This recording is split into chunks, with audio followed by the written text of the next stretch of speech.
এক ইন্ডিয়ান, এক পাকিস্তানি আর এক বাঙালি, এই তিন বন্ধু মিলে সাগরের মধ্যে নৌকায় চড়ে ঘুরে বেড়াচ্ছে।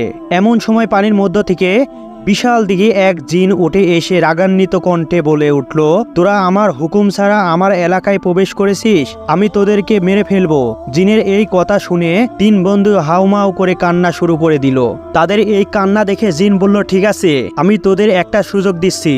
তোরা এক একজনে এক একটা জিনিস পানির মধ্যে ফেলে দিবি। আমি যার জিনিসটা তুলে আনতে পারবো তাকে মেরে ফেলবো, আর যার জিনিসটা তুলে আনতে পারবো না তাকে ছেড়ে দিব। এই বলেই এক ইন্ডিয়ান বন্ধু তার বন্দুকের একটি বুলেট পানিতে ফেলে দিল। সেই জিনটি সাথে সাথে পানিতে ডুব দিয়ে বুলেটটি তুলে নিয়ে এসে ইন্ডিয়ান লোকটিকে মেরে ফেললো। আর এক পাকিস্তানি লোকটি একটি সুই ফেলে দিল। জিনটি আবারও পানিতে ডুব দিয়ে সেই সুইটি তুলে নিয়ে আসলো এবং তাকেও মেরে ফেললো। এবার বাঙালি লোকটি পকেট থেকে একটি স্যালাইনের প্যাকেট বের করে সাগরের পানিতে ফেলে দিয়ে বলল, লও এবার ঠেলা সামলা। এক ইন্ডিয়ান